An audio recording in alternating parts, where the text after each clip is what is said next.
ತಾಯಂದರೆ ನೀವೆಲ್ಲ ಬೆಳಗ್ಗೆ ಬೇಗ ಹೇಳ್ತಾ ಇದ್ದೀರಾ, ಮನೆಯ ಎಲ್ಲ ಸದಸ್ಯರನ್ನ ಅರ್ಥ ಮಾಡಿಕೊಂಡು ಅವ್ರಿಗೇನು ಅವಶ್ಯಕತೆ ಇದೆ ಅದೆಲ್ಲ ಅವ್ರು ಕೇಳೋದಕ್ಕಿಂತ ಮುಂಚೆನೇ ಕೊಡ್ತಾ ಇದ್ದೀರಾ.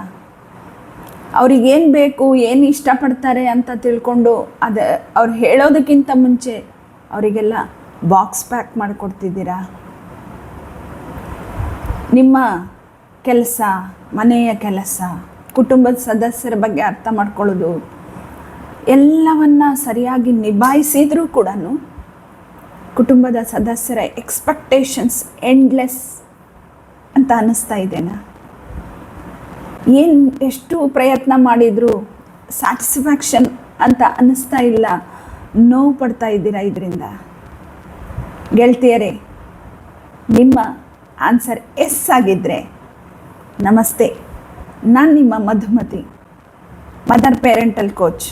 ನನ್ನ ಉದ್ದೇಶ ಮಕ್ಕಳ ಸರ್ವತೋಮುಖ ಬೆಳವಣಿಗೆಯ ಜೊತೆಗೆ ನಿಮ್ಮ ನೆಮ್ಮದಿಯ ಕುಟುಂಬ. ಹಾಗಿದ್ದರೆ ತಡ ಮಾಡದೆ ಈ ಕೆಳಗೆ ಕೊಟ್ಟಿರೋಂಥ ಲಿಂಕನ್ನು ಕ್ಲಿಕ್ ಮಾಡಿ ರಿಜಿಸ್ಟರ್ ಮಾಡಿ.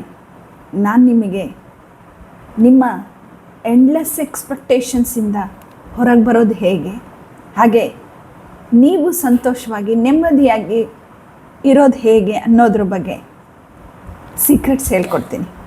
ತಡ ಮಾಡಬೇಡಿ, ಕೆಳಗೆ ಕೊಟ್ಟಿರೋಂಥ ಲಿಂಕನ್ನು ಕ್ಲಿಕ್ ಮಾಡಿ ರಿಜಿಸ್ಟರ್ ಮಾಡಿ. Thank you. ಹಾಗೆ ಈ ವಿಡಿಯೋನ ನೋಡಿದ ನಂತರ